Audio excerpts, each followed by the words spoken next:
Good evening aspirants, good evening to one and all, very good evening. आपण सध्या या लेक्चरमध्ये gonadotropin releasing hormones, progesterone, anti progesterone, androgen, anti androgen, oestrogen, anti oestrogen यांच्या mechanism of action, यांचे pharmacological effects, so यानंतर यांचे uses, यांचे side effects, असा हा मोठा टॉपिक आज आपल्याला पाहायचा आहे. चला तर या लेक्चरमध्ये पहिलाच बीट आता आपण पुढे घेतोय आणि या बीटचं नेम आहे गोनॅडोट्रोपिन रिलीजिंग हॉर्मोन्स. तुम्हाला सर्वांना माहिती आहे की हे गोनॅडोट्रोपिन रिलीजिंग हॉर्मोन्स रिलीज होत असतात हायपोथॅलॅमस पासून. हे एक रिलीजिंग फॅक्टर असतं स्पेरेंट्स, आणि याला सो डिसेंड व्हायचं असतं खाली अँटेरियर पिट्युटरी ग्लँड. इथं असणारे गोनॅडोट्रॉप्स सेलवरती हा रिलीजिंग हॉर्मोन ऍक्ट करतो आणि FSH आणि LH या दोन हॉर्मोनचं सिक्रेशन करतो. हे आपण बेसिक HAP मध्ये पण कव्हर केलेलं होतं. तेच इथं आहे, एकदा चेकआउट करा. मी जे दिलंय ते सगळा डेटा एकदा तुम्हाला इथं क्लिअर होईल. तर पेरेंट्स, गोनॅडोट्रोपिन्स म्हणजे gonadotropins so are a group of the hormones produced by anterior pituitary glands and regulate the functions of gonads. हा जो गोनॅडोट्रोपिन हॉर्मोन असतो पेरेंट्स, याच्यामध्ये दोन गोनॅडोट्रॉप्स येतात. यातील पहिला असतो FSH, तर दुसरा हॉर्मोन असतो LH.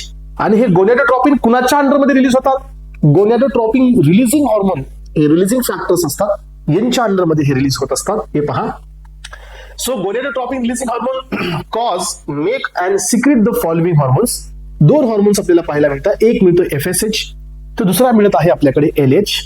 आता FSH चं फिमेल बॉडीवरती काय फंक्शन आहे पहा. सो स्टिम्युलेट करणं ग्रोथ आणि maturation of the ovarian follicles, म्हणजे ओव्हरी मध्ये जे फॉलिकल्स तयार होतात, आपण हे HAP मध्ये कव्हर केलेलं आहे. तर त्या फॉलिक्युलोजेनेसिसला स्टिम्युलेट करणे आणि तिथून इस्ट्रोजनचं प्रोडक्शन करणे, हे मेल मध्ये FSH चा रोल आहे. फिमेल मध्ये, मेल मध्ये FSH चा रोल काय पहा. Stimulate the Sertoli cells to support the spermatogenesis. Sertoli cells, Leydig cells हे टेस्टिस मध्ये प्रेझेंट असतात. तर सर्टोली सेलला सपोर्ट करणं, नरिशमेंट करण्यासाठी आणि त्याच्या बेसिसवरती स्पर्मॅटोजेनेसिसला स्टिम्युलेट करणं, हे FSH चा रोल असतो. आता ल्युटिनायझिंग हॉर्मोनचा रोल काय असतो एकदा बघा. फिमेल मध्ये ओव्ह्युलेशन करणे, तुम्हाला सर्वांना माहिती आहे की हा जो प्रकार असतो याला आपण LH सर्ज असं म्हणतो. LH सर्ज हा कधी आपल्याला ऑप्टेन होतो. सो मेरिस्टम सायकल मध्ये असणाऱ्या 14th डेला हा LH सर्ज होतो आणि ओव्ह्युलेशन होतं. ओव्ह्युलेशन होणे म्हणजे काय की ग्राफियन फॉलिकल हा रप्चर होतो, लक्षात ठेवा. आणि कॉर्पस लुटियम तयार होत असते parents. So under the influence of the LH आणि त्या कॉर्पस लुटियम पासून आपल्याला काय मिळते, प्रोजेस्टेरॉन. सो कॉर्पस लुटियम हा प्रोजेस्टेरॉनचा सिक्रेटिंग बॉडी असतो. मेल मध्ये LH चा काय रोल आहे पहा. मेल मध्ये LH चा रोल असतो, हे लेडिक सेल वरती ऍक्ट करतात. लेडिक सेल मधून हे टेस्टोस्टेरॉनला रिलीज करतात. हे पहा, produces the testosterone under the influence of LH. तर रेस्पिरेंट्स, आतापर्यंत काय असतं की आपल्याला इफेक्ट तर माहित आहे पण क्लिअर इफेक्ट माहित नसतात. त्यामुळे या नोट्स कडे जरा व्यवस्थित पहा. मी तुम्हाला प्रत्येक हॉर्मोनचे क्लिअर कट इफेक्ट दिलेले आहेत. त्यामुळे एक युनिकनेस तुम्हाला मेंटेन करायचे की कोणता हार्मोन सर्टोली सेलला स्टिम्युलेट करतोय, कोणता हार्मोन हा लेडिक सेलला स्टिम्युलेट करतोय, हे तुम्हाला इथं क्लिअर करता आलं पाहिजे. यानंतर पहा, गोनॅडोट्रोपिन्स आर कंट्रोल्ड बाय. मग गोनॅडोट्रोपिन्सला कोण रिलीज करतात? गोनॅडोट्रोपिनला रिलीज करणारे कोण असतात? Releasing hormones. हे कुठून मिळतात? हायपोथॅलॅमस पासून. आणि ऍस्पिरेंट्स, यांचं सिक्रेशन कमी करणारे पण आपल्याकडे हॉर्मोन्स आहेत. तुम्हाला माहिती आहे की गोनॅडोट्रॉप्स रिलीज होऊन, FSH LH रिलीज होऊन काय काय मिळालं आपल्याला? इस्ट्रोजन मिळाला. ओव्ह्युलेशन नंतर काय मिळाला? प्रोजेस्टेरॉन मिळाला. आणि मेल मध्ये काय मिळाला? टेस्टोस्टेरॉन मिळाला. याचा अर्थ हे हार्मोन्स तयार करणारा कोण असं सांगा? हा हार्मोन्सला तयार करणारा गोनॅडोट्रॉप्स असतात. पण जसं हे हार्मोन्स जास्त झाले असपर्यंत तर हेच हार्मोन गोनॅडोट्रोपिन रिलीजिंग हॉर्मोनला इनहिबिट करतात. हे असतो फीडबॅक इनहिबिशन. याचा अर्थ हे रिलीजिंग फॅक्टर आहे, तर हे फीडबॅक इनहिबिटर्स आहेत. इस्ट्रोजन, प्रोजेस्टेरॉन आणि टेस्टोस्टेरॉन हे फीडबॅक इनहिबिटर आहेत. आता आपल्याकडे एक्झाम्पल्स कोणते कोणते आहेत गोनॅडोट्रॉपचे? यामध्ये मेनोट्रॉपिन्स, युरोफोलिट्रॉपिन्स आणि HCG हे गोनॅडोट्रॉपिनचे एक्झाम्पल्स आहेत. सो पुढे येतो मी. Gonadotropin releasing hormones are also called as a luteinizing hormone releasing hormone. याला आपण दुसरं नाव देतोय LH RH, कारण हे LH ला रिलीज करणार असतो ल्युटिलायझिंग हॉर्मोनला. हा पण हायपोथॅलॅमस पासून रिलीज होतोय. हा मास्ल असतो, रिप्रोडक्टिव्ह हॉर्मोनचा सिक्रेटर असतो. कोण? GnRH. मग आता याचे आपण फार्माकोलॉजिकल इफेक्ट पाहूया. कुणाचे? गोनॅडोट्रोपिनचे. बरं का, आपण गोनॅडोट्रोपिनचे इफेक्ट पाहतोय. FSH आणि LH, सो यांचा इफेक्ट यांच्यावरती, इथं आता इफेक्ट आपण रिलीजिंग हॉर्मोनचे पाहतो. रिलीजिंग हॉर्मोनचे हे आता काय करताय की सगळ्यात पहिल्यांदा FSH आणि LH चं सिक्रेशन करताय. गोनॅडोट्रोपिन रिलीजिंग हॉर्मोन रेग्युलेट करताय ovarian cycle in the female, कारण एफएसएच हा फोलिक्युलोजेनेसिस वरती काम करतो आणि एलएच हा टेस्टोस्टेरॉनचं प्रोडक्शन करतो आणि सर्टोली सेलला स्टिम्युलेट करून स्पर्मॅटोजेनेसिसला पण रेग्युलेट करतो. तुम्हाला वरीच दिले मी आता की एलएच आणि एफएसएच चे रोल आताच क्लिअर केले, तुम्हाला वरी दिसले असतील. लेडिक सेलला स्टिम्युलेट करणं हे एलएचचं काम आहे, सर्टोली सेलला स्टिम्युलेट करणं एफएसएचचं काम आहे. एफएसएच सर्टोलीला स्टिम्युलेट करतील तर स्पर्मॅटोजेनेसिस होईल, लेडिक सेलला स्टिम्युलेट करतील तर इथं तुम्हाला काय मिळेल, इथं तुम्हाला या ठिकाणी टेस्टोस्टेरॉनचं प्रोडक्शन मिळेल. मग आता हे गोनाडोट्रोपिन रिलीजिंग हॉर्मोन्स हे इम्पॉर्टंट असतात. सो जे की प्युबर्टीला हे चालू होतात. एफएसएच आणि एलएच हा मेल आणि फिमेल मध्ये प्युबर्टीच्या आधी नसतात. याचा अर्थ हे ऍक्टिव्ह होतात प्युबर्टीला म्हणजे मॅच्युरेशनला, म्हणून हे ट्रिगर करत असतात प्युबर्टी. त्यानंतर याच्यामुळे फर्टिलिटी मेंटेन राहते. तुम्ही पाहू शकता की फोलिक्युलोजेनेसिस होतं फिमेलमध्ये, तेव्हा तर ऍस्पायरंट 14th डेला ओव्ह्युलेशन होतात आणि ओव्ह्युलेशन झाल्यानंतर तर एक सेल तयार होतो, म्हणजे चान्सेस ऑफ फर्टिलिटी वाढतात. जर समजा एफएसएच नाही तर फोलिक्युलोजेनेसिस नाही, एफएसएच नाही तर स्पर्मॅटोजेनेसिस नाही, एफएसएच नाही तर टेस्टोस्टेरॉन नाही. याचा अर्थ एफएसएच आणि एलएच हे गोनाडोट्रोपिनचे एक्झाम्पल्स आहेत, म्हणजे रिलीजिंग तिथून हे रिलीज होतात. यांच्यामुळे फर्टिलिटीचा चान्स वाढतो. म्हणजे काय, प्रेग्नन्सी आणण्याचं कामही या ठिकाणी गोनाडोट्रोपिन रिलीजिंग हॉर्मोन करतात, required for the normal reproductive functions. मग आता आपल्याकडे गोनाडोट्रोपिनचे अगोनिस्ट आहेत, हे बघा. सो तुम्हाला माहित असू द्या, अगोनिस्ट पण अँटागोनिस्टचं काम करतात. कसं काम करतात माहितीये की हे अगोनिस्ट आपण दिले तर गोनाडोट्रॉप्स रिलीज होतात, म्हणजे कोण, एफएसएच एलएच. आणि अगोनिस्ट दिल्यानंतर मग काय होतं की टेस्टोस्टेरॉन, इस्ट्रोजन, प्रोजेस्टेरॉन जास्त होतात आणि पुन्हा हे इनहिबिट करतात फीडबॅक इनहिबिशनने. याचा अर्थ मी एरो मध्ये जे दिलंय हे आधीच तुमच्या गोनाडोट्रोपिन रिलीजिंग हॉर्मोनला स्टिम्युलेट करतील आणि जर हे कॉन्सन्ट्रेशन एक्सेसला गेलं ऍस्पायरेंट्स तर मग हेच तुमचे प्रोडक्ट याचं कॉन्सन्ट्रेशन इनहिबिट बी करतील. याचा अर्थ अगोनिस्ट हे तुमचे अँटागोनिस्ट पण आहेत, विसरू नका. अगोनिझम कधी काम करेल, ज्या वेळेला तुमच्या बॉडीमध्ये इस्ट्रोजन, प्रोजेस्टेरॉन, टेस्टोस्टेरॉन हे कमी असेल तर गोनाडोट्रोपिनला आपण अगोनिस्ट करतोय. मग एफएसएच रिलीज होतील, एफएसएच रिलीज होऊन तुमचे हे हार्मोन्स तयार होतील आणि जसं हे हार्मोनची कॉन्सन्ट्रेशन नॉर्मल पेक्षा जास्त होईल तर एस्पायरेंट्स लगेच वापस इनहिबिशन जाईल आणि एफएसएच एलएच कमी होईल. म्हणून मी इथं काय दिलेलं आहे, अगोनिस्ट हे अँटागोनिस्ट बी आहेत, इनिशियली स्टिम्युलेट करतील आणि हे कॉन्सन्ट्रेशन जास्त झालं तर इनहिबिट बी होईल. हे बघा. सो हे अगोनिस्ट जे आहेत ते पुन्हा सप्रेस करतात, एफएसएच एलएच ला डिक्रीज करतील, याच्यामुळे इस्ट्रोजन, प्रोजेस्टेरॉन, टेस्टोस्टेरॉन बी कमी होईल. सो दिस प्रिन्सिपल यूज होतं इन द मेडिसिन्स आणि असे याचे एक्झाम्पल्स आहेत. तुम्ही पाहिलं असेल की तुम्ही म्हणाल की सर तुम्ही आता आम्हाला अगोनिस्ट देताय, पण अगोनिस्टचा यूज तुम्ही म्हणजे इफेक्ट काय सांगताय की टेस्टोस्टेरॉन कमी झालं, इस्ट्रोजन कमी झालं, प्रोजेस्टेरॉन कमी झालं, हे का सांगताय? तुम्ही तर अगोनिस्ट देताय. बेटा मी इथं क्लिअर कट सांगतोय की अगोनिस्ट हे जर थोडे बी एक्सेसिव्ह मध्ये झाले तर हे अगोनिस्ट अँटागोनिस्टचं काम करणार आहेत. कसं काम करणार आहेत? कारण हे अगोनिस्ट दिल्यानंतर आपल्या बॉडीमध्ये इस्ट्रोजन, प्रोजेस्टेरॉन, टेस्टोस्टेरॉन यांची लेवल वाढेल. यांची लेवल वाढल्यानंतर यांचा इफेक्ट कसा असेल? यांचा इफेक्ट आपल्या हायपोथॅलॅमसकडे इनहिबिटरी असेल. मग इनहिबिटरी इफेक्ट असेल तर काय होईल? एफएसएच एलएच हे कमी होईल. एफएसएच एलएच कमी झाल्यानंतर काय होईल? टेस्टोस्टेरॉन, इस्ट्रोजन, प्रोजेस्टेरॉन हे बी कमी होतील. तेच तर मी इथं दिलंय या ठिकाणी. मग अगोनिस्टचं बघा नाव आपल्याकडे काय काय आहे. So gonadorelin, leuprolide, so leuprorelin, so goserelin, triptorelin, nafarelin आणि बुसेरेलिन हे ड्रग्स असतात aspirants. These are the super agonist ज्यांचं काम असतं फीडबॅक इनहिबिशननी एफएसएच आणि एलएच ला कमी करणे. आपण सुपर अगोनिस्ट का दिले? कारण फास्ट मध्ये आधी एफएसएच एलएच रिलीज व्हावं आणि परसिस्टंट पुन्हा एफएसएच एलएच रिलीज कमी व्हावं, म्हणून आपण इथं सुपर अगोनिस्ट देतो. आणि याचा वापर आपण कशासाठी केला सांगा?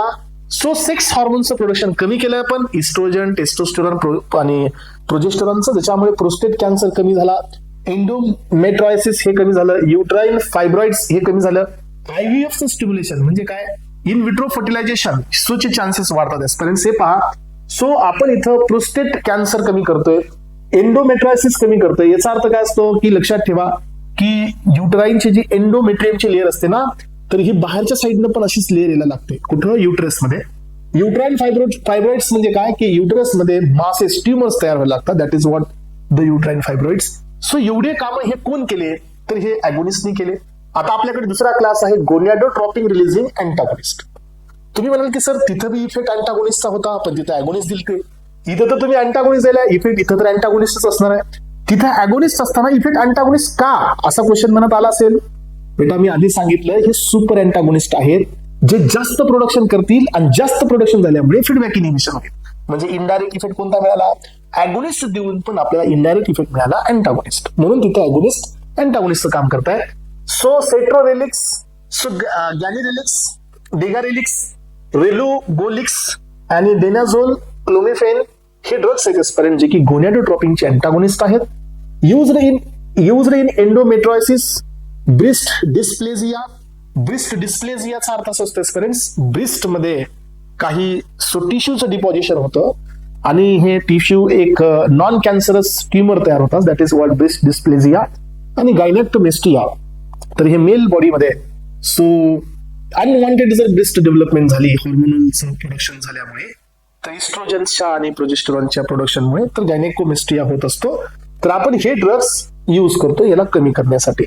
इन विट्रो फर्टिलायझेशन मध्ये पण याचा वापर होतो. सो आपण FSH LH ला कमी करतोय, तर एस्पिरंट्स याचा काय फायदा होईल सांगा? FSH LH ला कमी करतोय तर काय होणार आहे? प्री मॅच्युअर ओव्ह्युलेशन होणार नाही. म्हणजे ओव्ह्युलेशन 14th डे ला पाहिजे, तर आपण LH ला कंट्रोल करून 14th डे लाच करतो. मग ओव्ह्युलेशन जर आधी व्हायला लागलं 14th डेच्या, that is the pre mature ovulation. आणि असं होत असेल तर प्रेग्नन्सीचे चान्सेस होत नसतात. तर याचा यूज अजून कॅन्सर ट्रीटमेंटसाठी पण आहे. आणि इथपर्यंत आपले झाले एस्पिरंट्स गोनॅडोट्रोपिन रिलीजिंग हॉर्मोन्स. यानंतर मी घेऊन आलोय दुसरा पार्ट, दुसरा चॅप्टर, आणि ते आहे estrogens. Estrogens are synthesized by ovary. बघा हे कुठे कुठे तयार होतात? Estrogens are synthesized by ovary, placenta and small amount by testis आणि ऍड्रिनल कॉर्टेक्स. इथं हे इस्ट्रोजन्स तयार होत असतात एवढ्या लोकेशनला. आणि इस्ट्रोजन कुठेही तयार होऊ द्या, त्याचा जो स्टार्टिंग प्रोडक्ट असतो तो कोलेस्ट्रॉलच असतो. कोलेस्ट्रॉल पासूनच याचं सिंथेसिस होतं. There are 3 active form of the estrogens जे ऍक्टिव्हली तयार होतात ब्लड मध्ये. बट इस्ट्राडायोल याच्यातील मोस्ट पोटंट असतो. मग मी तुमच्या समोर क्लासिफिकेशन घेऊन आलोय. तर एस्पिरंट्स आजच्या लेक्चरमध्ये तुम्हाला थोडासा बदल काय दिसेल? मी आजच्या लेक्चरमध्ये तुम्हाला इयर्स दिलेली आहेत. सो DI चे इयर्स मी तुम्हाला हे सांगितलं नाही की कोणत्या DI मध्ये हा क्वेश्चन आलेला आहे. महाराष्ट्र DI मध्ये आहे का, तेलंगणा DI मध्ये आहे का, हरियाणाच्या DI मध्ये आहे का, कुठल्या अजून DI मध्ये आहे, त्याच्यावरून तुम्हाला काही घेणं देणं पण नसणार आहे. तुम्हाला एवढंच माहित असायला पाहिजे की कुठल्या तरी DI मध्ये आला याचा अर्थ हे क्वेश्चन इम्पॉर्टंट आहे, म्हणून मी तुम्हाला दिले. पण याचा अर्थ असाही नाही की सगळ्याच नोट्स मध्ये पुढे मी देऊ शकतो. याचा अर्थ असा आहे की मी जे तुम्हाला नोट्स देतोय तो किती व्हॅलिड आहे याच्यावरून तुम्हाला अंदाज येतो. याच्यासाठी मी आज टाकले. तर हे पहा, याच्यामध्ये क्लासिफिकेशन आहे इस्ट्रोजनचं. 2 क्लास आहेत आपल्याकडे. एक क्लास आहे पहिला नॅचरल इस्ट्रोजन्स. नॅचरल म्हणजे काय? जे आपल्या बॉडीतच तयार होतात ते नॅचरल असतात. नॅचरल इस्ट्रोजन्स हे स्टेरॉइडल आहेत, प्रोड्युस्ड मेनली बाय ओव्हरीज, काही प्रमाण टेस्टीज मध्ये, काही प्रमाण ग्लँड मध्ये, ऍड्रिनल ग्लँड मध्ये पण हे इस्ट्रोजन्स तयार होतात. आपण कॉर्टिकोस्टेरॉइडच्या मेकॅनिझम मध्ये हे सांगितलं होतं. They regulate the female reproductive physiology. याच्यामध्ये आपल्याकडे 3 क्लास असतात, इस्ट्राडायोल, इस्ट्रोल आणि इस्ट्रायोल, असे 3 जण असतात. आणि हे सगळे इंटरकन्व्हर्टेबल असतात. हे तुम्हाला मी सांगितलं होतं with the help of enzyme aromatase. So estradiol हा सगळ्यात जास्त पोटंट असतो. तिथं वरती बी स्टेटमेंट दिलंय, इथं बी स्टेटमेंट आहे. इस्ट्राडायोल हे सगळ्यात जास्त पोटंट आहे. प्रिडॉमिनंट असतो ड्युरिंग द रिप्रोडक्टिव्ह इयर्स, म्हणजे ज्या वेळेला मेरिस्टम सायकलची सुरुवात झाली म्हणजे प्युबर्टीच्या नंतर हा सगळ्यात जास्त प्रमाणामध्ये असतो. Critical for the meristem cycle regulation, म्हणजे याच्या असणं हे मेरिस्टम सायकलच्या रेग्युलेशनसाठी खूप इम्पॉर्टंट आहे. सेकंडरी कॅरेक्टरसाठी पण इम्पॉर्टंट आहे फिमेलमध्ये, आणि बोनच्या हेल्थसाठी पण हे खूप गरजेचं असतं. असे 3 कॉम्पोनंट याचे आहेत. त्यानंतर आहे इस्ट्रोन. इस्ट्रोन हा इस्ट्राडायोल पेक्षा वीक आहे. सो हा आफ्टर मेनोपॉज पण राहतो. यानंतर आहे इस्ट्रायोल, तर हे याच्यापेक्षा पण वीक आहे. हे लक्षात घ्या, वीकेस्ट इस्ट्रोजन आहे इस्ट्रायोल. इस्ट्रोन हा मॉडरेट आहे, तर इस्ट्राडायोल हा पोटंट आहे. एवढं तुम्ही लक्षात ठेवा. Produced significantly yes during the pregnancy from the placenta. हा सगळ्यात जास्त प्लॅसेंटा मधून तयार होतो. सो आता आपल्याकडे दुसरा क्लास आहे सिंथेटिक इस्ट्रोजन्स. सिंथेटिक इस्ट्रोजनचे पुन्हा 2 क्लास, एक आहे स्टेरॉइडल, दुसरा आहे नॉन स्टेरॉइडल. सो नॅचरल तर कंपल्सरी स्टेरॉइडल असणार आहेत, पण आता सिंथेटिक मध्ये आपल्याकडे चान्स होता स्टेरॉइडल बनवायचे की नॉन स्टेरॉइडल. आपण दोन्हीही बनवले. स्टेरॉइडल मध्ये इथिनिल इस्ट्राडायोल, मेस्ट्रॅनोल, टिबोलॉन आणि क्युनिस्ट्रॉल अशी स्टेरॉइडलचे एक्झाम्पल आहेत. नॉन स्टेरॉइडल मध्ये डायइथाइल स्टिल्बेस्ट्रॉल, सो याला आपण स्टिल्बेस्टेरॉल मी म्हणू शकतो, हेक्झेस्ट्रॉल आणि डायनेस्ट्रॉल एवढे याचे एक्झाम्पल्स आहेत नॉन स्टेरॉइडल मध्ये. मग आता याच्यामध्ये काही पॉइंट्स बी आहेत एस्पिरंट्स, जे नोट पॉइंट म्हणून मी तुम्हाला ऍड करून दिले. पहिला नोट पॉइंट काय आहे? की diethylstilbestrol no longer used due to the carcinogenicity. म्हणजे याच्यामुळे कॅन्सर होतो म्हणून याचा सध्या यूज नाही होत आहे. So ethinyl estradiol is a most common estrogen used with the oral contraceptive. याचा वापर सगळ्यात जास्त ओरल कॉन्ट्रासेप्टिव्ह मध्ये होतो. आणि मेस्ट्रानॉल हा प्रोड्रग आहे, हा पुन्हा बॉडीमध्ये गेल्यानंतर सो इथेनिल इस्ट्राडायोल मध्ये कन्वर्ट होत असतो. तर असे 3 नोट पॉइंट तुम्हाला इथं मी ऍड केलेले आहेत. चला तर एस्पायरेंट्स यांचे फार्माकोकायनेटिक ऍस्पेक्ट्स पहा. तर हे इस्ट्रोजन्स जेवढे आहेत यांचं ब्लड मध्ये सो जाण्याआधी हे लिव्हर मध्ये पास होतात आणि यांचं सर्वात जास्त फर्स्ट पास मेटाबॉलिझम असतं. नॅचरल इस्ट्रोजन्स हे एक्सटेन्सिव्हली फर्स्ट पास मेटाबॉलिझम दाखवतात. सिंथेटिक इस्ट्रोजनचं फर्स्ट पास मेटाबॉलिझम नाही होत किंवा कमी होतात. सो स्ट्रॉंग इस्ट्रोजन्स अंडरगो हिपॅटिक सर्क्युलेशन आणि याच्यामुळे ऍडव्हर्स इफेक्ट पाहायला मिळतात. हिपॅटिक ॲडिनोमा आणि थ्रोम्बोएम्बॉलिझम. थ्रोम्बोएम्बॉलिझम म्हणजे कोऑग्युलेशन होते, ब्लड क्लॉटिंग होत असते एस्परेंट्स. तर हे याचे प्रॉब्लेम्स आहेत. मग आता मी काय केलं एस्परेंट, तुमच्या समोर ह्या इस्ट्रोजनचे मी फार्माकोलॉजिकल ऍक्शन्स दिल्या. नोट्स मध्ये कुठल्याही प्रकारचा या ठिकाणी ऍडिशन डिलिशन डेटा तुम्हाला ठेवलेला नाहीये. जे दिले ते सगळ्यात जास्त टॉप दिलंय. पहा, फार्माकोलॉजिकल ऍक्शन मध्ये पहिली ऍक्शन आहे रिप्रोडक्टिव्ह सिस्टम वरती फिमेलच्या. तर ओव्हरीवरती इस्ट्रोजनचं काम असतं फोलिक्युलोजेनेसिस, फोलिक्युलर ग्रोथ करणे. युटरस वरती काम असतं एंडोमेट्रियमला प्रोलिफरेट करणे, म्हणजे एंडोमेट्रियम जी शेड झालेली असते sperm during the menstruation period तर त्याला वापस बनवणे.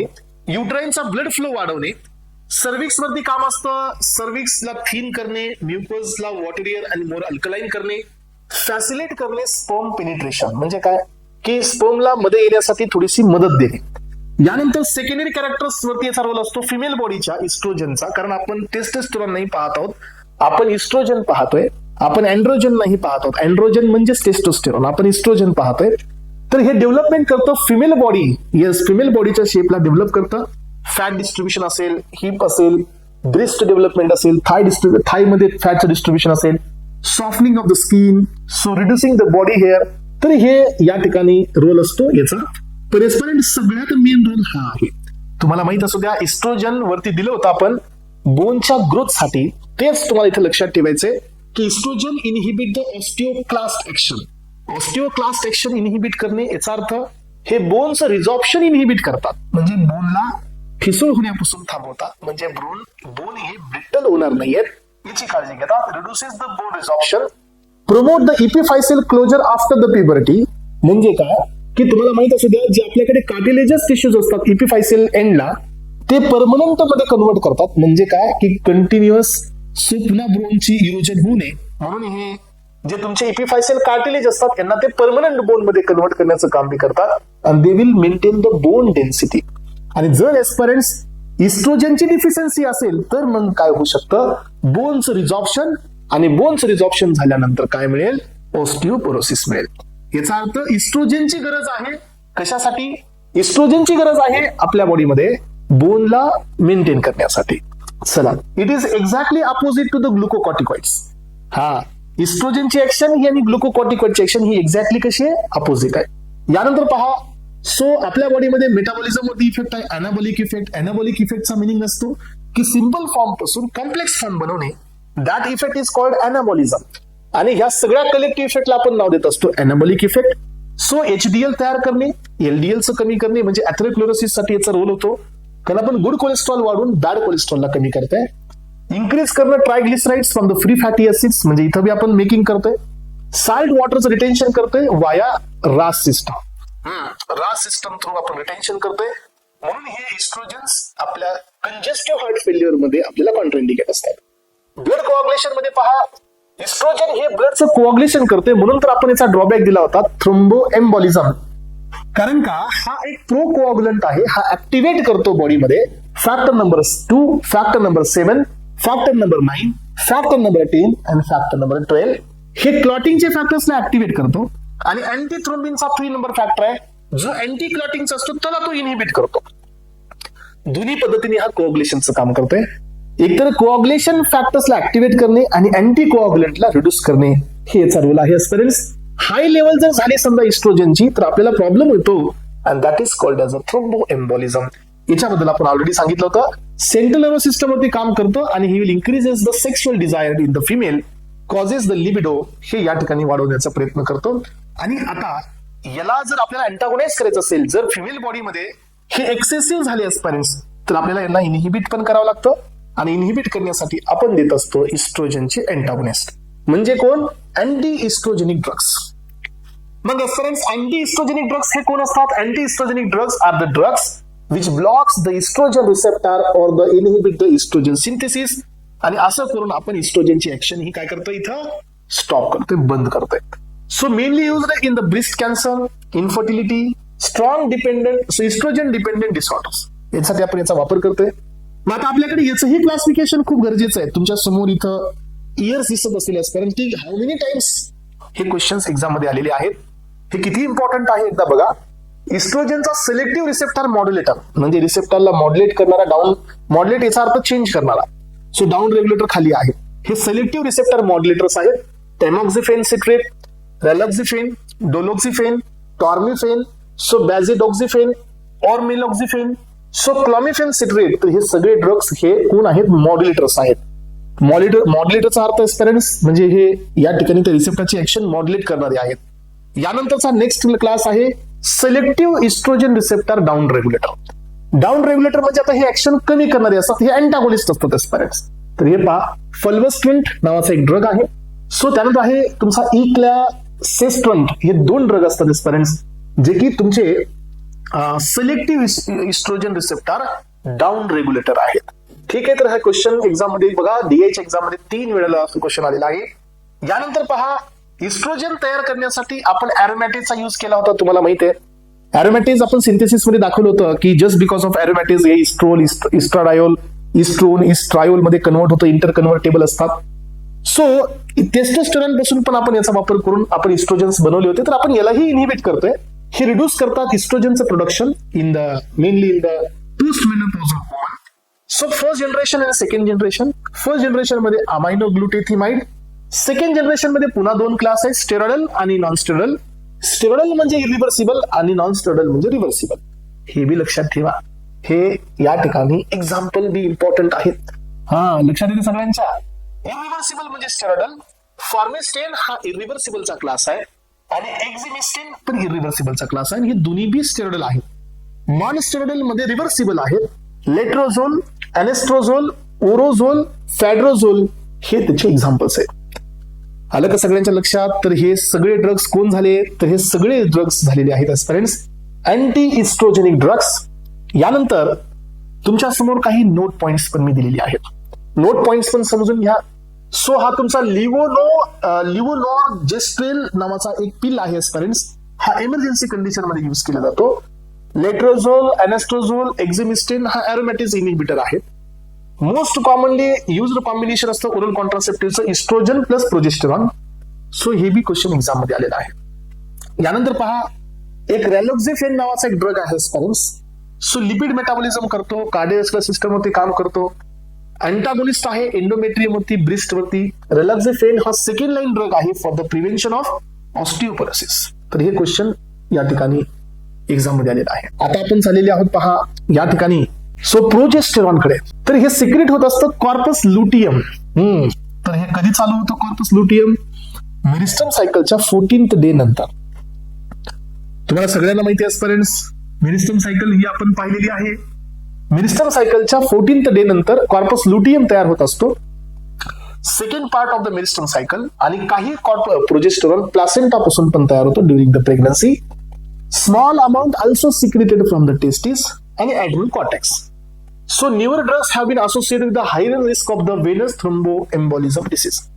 प्रोजेस्टेरॉनचा पण या ठिकाणी रोल आहे की आपल्या बॉडीमध्ये ब्लडचं कॉग्युलेशन करणे आणि थ्रोम्बोएम्बोलिझमला रिस्पॉन्सिबल आहे.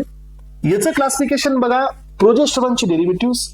दुसरा क्लास आहे 19 नॉर टेस्टोस्टेरॉन डेरिव्हेटिव्ह. याच्यामध्ये ओल्डर अँटी एंड्रोजेनिक, ओल्डर आहेत ज्यांच्याकडे एंड्रोजेनिक साईड इफेक्ट आहे, न्यूअर आहेत ज्यांच्याकडे एंड्रोजेनिक साईड इफेक्ट नाही आहेत.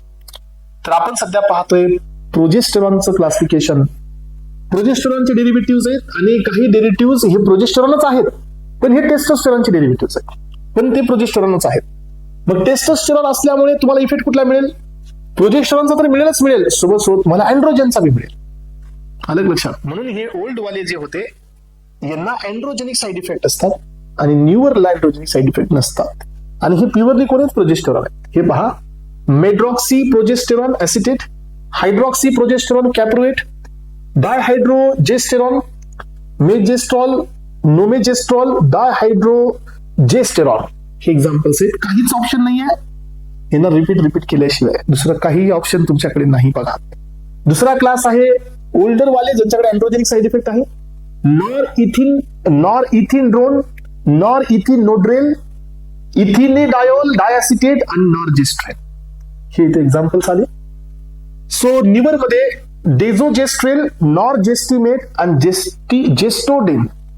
जेस्टोडिन हे एक्झाम्पल झाले नवीन प्रोजेस्टेरॉनचे ड्रग ज्यांच्याकडे एंड्रोजेनिक साईड इफेक्ट नाही आहे. ठीक आहे. मग आता बघा ऍस्पिरंट्स, याचे आपल्या बॉडीवरती फार्माकोलॉजिकल इफेक्ट्स काय आहेत. आपण कुणाचे इफेक्ट पाहतोय? प्रोजेस्टेरॉनचे. प्रोजेस्टेरॉनचे आपल्या बॉडीवरती फार्माकोलॉजिकल इफेक्ट्स काय आहेत बघा. हे बाइंड करतात प्रोजेस्टेरॉन रिसेप्टर, रेग्युलेट करतात जीन ट्रान्सक्रिप्शन, आणि हे बघा आपली जी सगळ्यात मधली लेअर असते ना युट्रस मधली, त्याचं प्रोलिफरेशन करतात प्रोजेस्टेरॉन. म्हणजे या ठिकाणी एंडोमेट्रियम बनवतात. फीडबॅक इनहिबिशन बी दाखवतात. जोपर्यंत प्रोजेस्टेरॉन आहे तोपर्यंत नवीन सायकल तार चालू होत नाही, याचं तुम्हाला ऑलरेडी आयडिया मी दिलेली आहे. कॉर्पस लुटियम जोपर्यंत आहे तोपर्यंत प्रोजेस्टेरॉन आहे. जोपर्यंत प्रोजेस्टेरॉन आहे तोपर्यंत FSH-LH नाही आहे. कारण ह्या प्रोजेस्टेरॉनचा GnRH वरती निगेटिव्ह इम्पॅक्ट असतो. हे थिकन करतं सर्वायकल म्युकस आणि प्रिव्हेंट करतं स्पर्म पेनिट्रेशन. सो प्रिव्हेंट करतं स्पर्म पेनिट्रेशन म्हणजे काय की प्रोजेस्टेरॉन हा जोपर्यंत या ठिकाणी ब्लड मध्ये आहे सो तोपर्यंत इथं पहा, याचं एक इथं थिकन करतं सर्वायवल म्युकस, आणि म्हणजे काय की सर्विक्स जे असतं बघा, सर्विक्स मधून स्पर्म मध्ये येतात. तर एस्पायरन्स तिथं म्युकसला थिक करतं जेणेकरून स्पर्म तिथं बसू नये आणि डायरेक्ट स्पर्म कुठं पोहोचावे? फॅलोपियन ट्यूब मध्ये पोहोचावे म्हणून. म्हणजे याचा फायदाच असतो प्रेग्नन्सी मध्ये, म्हणजे फर्टिलायझेशन साठी. मेंटेन करतो uterine lining during the pregnancy. So maintain करणं. Progesterone increase the basal insulin level आणि insulin response to the glucose. म्हणजे प्रोजेस्टेरॉनमुळे इन्सुलिनची लेवल वाढते आणि इन्सुलिनचा सेन्सिटिव्हिटी पण वाढते ग्लुकोज सोबत. म्हणजे प्रोजेस्टेरॉन आपल्या बॉडीमध्ये ब्लड ग्लुकोज लेवल कमी करणारे आहेत. ठीक आहे. So progesterone increases the LDL. तर एस्पायरंट्स बघा, इस्ट्रोजननी LDL ला कमी केलं तर HDL ला वाढवलं होतं, पण प्रोजेस्टेरॉननी यांनी काय केलं? प्रोजेस्टेरॉननी LDL ला वाढवलंय आणि हे अपोजिट सो बेनिफिशियल इफेक्ट आहे to the oestrogen on the lipid profile. त्याच्यामुळे प्रोजेस्टेरॉनमुळे अथेरोस्क्लेरोसिस होण्याचा चान्स जास्त असतो. इस्ट्रोजन अथेरोस्क्लेरोसिसला कमी करते, प्रोजेस्टेरॉन तर वाढवत असतो. It causes the breast growth. Breast टिश्यूला डेव्हलप करण्याचं काम पण प्रोजेस्टेरॉनचं असतं आणि also participate in the LH surge. Oral contraceptive म्हणून याचा वापर आहे. हार्मोनल रिप्लेसमेंट म्हणून पण याचा वापर केला जातो एस्पिरंट्स. सो या ठिकाणी प्रोजेस्टेरॉन आपले क्लिअर झाले. आता आहे अँटी प्रोजेस्टेरॉन ड्रग. सो आता आपण काय करतोय? प्रोजेस्टेरॉनला आता आपण इनहिबिट करायला चाललेले आहोत. सो प्रोजेस्टेरॉनचे इफेक्ट तुमच्या समोर आले. आता प्रोजेस्टेरॉनला आपण काय करतोय एस्पिरंट्स? इनहिबिट करायचं काम करतोय. Anti-progesterone to anti-progesterone class is a class of the drug that block or modulate the action of the progesterone. आपल्याकडे किती ड्रग आहेत बघा. मेफिप्रिस्टोन आहे, यानंतरचा ड्रग आहे ओनाप्रिस्टोन, त्यानंतर आहे युलिप्रिस्टोन, ॲझोप्रिस्निल अँड टेलाप्रिस्टोन. एवढे ड्रग्स आहेत अँटी प्रोजेस्टेरॉन. आणि हे सगळे ड्रग्स तुम्ही पाहिलं असेल एस्पिरंट्स, इथं पहा या ठिकाणी. सो इथं आपण याचा यूज ओरल कॉन्ट्रासेप्टिव्ह सोबत दिलेला आहे कॉम्बिनेशन मध्ये, बरं का. तर प्रोजेस्टेरॉन हा प्युअरली ओरल कॉन्ट्रासेप्टिव्ह नाही आहे, लक्षात ठेवा. पण आता तुम्हाला असेल मग प्रोजेस्टेरॉन का वापरला आपण? तुम्हाला माहिती आहे का की जर आपण प्रोजेस्टेरॉन बाहेरून दिले तर प्रोजेस्टेरॉन पुढची मेन्स्ट्रुअल सायकल होऊ देत नाहीत. अलग लक्षात. त्यामुळे ओव्हुलेशन होत नाही, म्हणून ते प्रेग्नन्सीला अवॉइड करतो. पण ऍक्च्युअली प्रोजेस्टेरॉनचा जर आपल्या बॉडीमधला रिअल इफेक्ट पाहिला तर तो काय? तो प्रेग्नन्सीला स्टिम्युलेट करणारा इफेक्ट आहे. अलग लक्षात. त्यामुळे प्रोजेस्टेरॉनचे जे अँटागोनिस्ट असतात ना, हे तर हे खरे प्युअर कॉन्ट्रासेप्टिव्ह असतात. अलग लक्षात. हे खरे प्युअर कॉन्ट्रासेप्टिव्ह असतात. हे काय करतात माहितीये का? हे प्रोजेस्टेरॉनला ब्लॉक करतात. प्रोजेस्टेरॉनला ब्लॉक केल्यामुळे काय होतं की जी एंडोमेट्रियम तयार होणार आहे युट्रसमध्ये ती तयारच होत नाही. प्रोजेस्टेरॉनला या ठिकाणी ब्लॉक केल्यामुळे एंडोमेट्रियम तयार होत नाही, मग इम्प्लांटेशन होत नाही, मग प्रेग्नन्सीचा चान्स होत नाही. अलग लक्षात. त्याच्यामुळे हे कोण असतात? हे कॉन्ट्रासेप्टिव्ह आहेत बघा. So DI 2012, DI 2017, DI 2019, UPSC 2015 एवढ्या एक्झाम मध्ये हा क्वेश्चन आलेला आहे. Mifepristone is a synthetic steroid, act as a progesterone receptor antagonist. It also has a glucocorticoid receptor antagonist activity. बघा, तर हे ग्लुकोकॉर्टिकॉइड रिसेप्टर अँटागोनिस्ट ऍक्टिव्हिटी आहे at higher dose used to treat the Cushing syndrome. तुम्हाला माहिती आहे parents, Cushing syndrome काय होता? जिथं ग्लुकोकॉर्टिकॉइडचं एक्सेसिव्ह प्रोडक्शन झालं की आपल्याला कशिंग सिंड्रोम होतो. ते ट्रीट आपण ह्या मेफिप्रिस्टोननी करू शकतो, कारण याला additional glucocorticoid receptor antagonist action आहे. Mifepristone used with the prostaglandin, ज्याच्यामध्ये जिम प्रोस्ट असतो हा termination of the pregnancy. Mifepristone 200 mg orally एक दिवस द्यायचा आहे आणि फॉलोड बाय मिझोप्रिस्टोल द्यायचा आहे तुम्हाला प्रोस्टाग्लॅन्डिन मधला 800 मायक्रोग्राम 24 to 48 आवर्स मध्ये त्याच्यानंतर दिल्यानंतर. असं जर केलं गेलं पेरेंट्स तर काय होतं? प्रोस्टाग्लॅन्डिन हे जे आहे ना मिझोप्रिस्टोल, हे युट्रसला कॉन्ट्रॅक्ट करतो, एंडोमेट्रियमला डॅमेज करतो आणि दुसरी मेरिस्टम सायकल येते लगेच. म्हणजे ते सगळं शेड होतं, एंडोमेट्रियम शेड होते मिझोप्रिस्टोलमुळे, आणि या ठिकाणी आपण याचा अँटागोनिस्ट दिल्यामुळे प्रोजेस्टेरॉन तयारच होत नाही, प्रोजेस्टेरॉन तयार होत नाही तर एंडोमेट्रियम तयार होत नाही आणि त्याच्यामुळे प्रेग्नन्सी अबॉर्ट होते. अलग लक्षात, प्रेग्नन्सी अबॉर्ट होते मेफिप्रिस्टोन प्लस मिझोप्रिस्टोल ह्या दोघांना दिल्यामुळे. तर पेरेंट्स नावामध्ये सारखं वाटतं पण हे सारखे ड्रग्स नाही आहेत. मेफिप्रिस्टोन हा अँटी प्रोजेस्टेरॉनिक आहे आणि मिझोप्रिस्टोल हा प्रोस्टाग्लॅन्डिनचा अॅनालॉग आहे. हे कन्फ्युज करू नका, राईट. यानंतर आहे ओनाप्रिस्टोन. तर ओनाप्रिस्टोन पण प्रोजेस्टेरॉनचा अँटागोनिस्टच आहे पेरेंट्स, पण याच्याकडे ग्लुकोकॉर्टिकॉइड रिसेप्टरला ब्लॉक करायची ऍक्शन नाही आहे. सो याच्यामध्ये याला ग्लुकोकॉर्टिकॉइड रिसेप्टरला ब्लॉक करायचे अँटागोनिस्ट. पण पेरेंट्स एक गोष्ट लक्षात ठेवा, मेफिप्रिस्टोनची अजून एक पॉईंट तुम्हाला माहिती असायला पाहिजे की हा प्रोजेस्टेरॉन रिसेप्टरचा ब्लॉकर आहे पण प्युअर नाही. हा प्रोजेस्टेरॉनला ब्लॉक करतो, काही प्रमाणात ऍक्टिव्हेट करतो, म्हणून हा पार्शियल असतो अॅगोनिस्ट आणि अँटागोनिस्ट. पण ऍस्परन्स हा जो ओनाप्रिस्टोन असतो ना, हा प्युअर अँटागोनिस्ट असतो, कारण हा त्या रिसेप्टरला ऍक्टिव्हेट करत नाही. Compare to mifepristone, onapristone is more potent and less anti glucocorticoid activity. एकतर पोटन्सी जास्त आहे आणि ग्लुकोकॉर्टिकॉइडची ऍक्शन ह्याला नाहीच आहे, मला लक्षात. आणि लिटल अँटी अँड्रोजेनिक ऍक्शन बी आहे. 200 mg mifepristone with the misoprostol दिला आपण की टर्मिनेशन होते pregnancy up to the 70 days 95% patient मध्ये. सो पेरेंट्स, वरचा जो डोस आहे त्या डोस आणि हा डोस मध्ये थोडासा फरक आहे, हे नवीन डोस आहे. सो मेफिप्रिस्टोनचा जर आपण या ठिकाणी मेफिप्रिस्टोन दिलेला आहे, लक्षात घ्या, तर इथपर्यंत 70 days पर्यंतची प्रेग्नन्सी टर्मिनेट होऊ शकते. सो यानंतर पहा, पुढे आहे इव्हलिप्रिस्टोल. तर हा कोण आहे पेरेंट्स? तर हा पार्शियल अॅगोनिस्ट आहे प्रोजेस्टेरॉन रिसेप्टरचा, does not block the glucocorticoid receptor, inhibit करतो ओव्ह्युलेशन, आणि हा पण ओरल कॉन्ट्रासेप्टिव्ह मध्ये वापरला होतो विदिन 120 hours. आता आपण चाललो अँड्रोजन्स कडे. तर अँड्रोजन्स हे कोण आहेत? अँड्रोजन्स म्हणजे टेस्टोस्टेरॉन, हे मेल सेक्स हॉर्मोन्स असतात सगळ्यात महत्वाचं, ठीक आहे.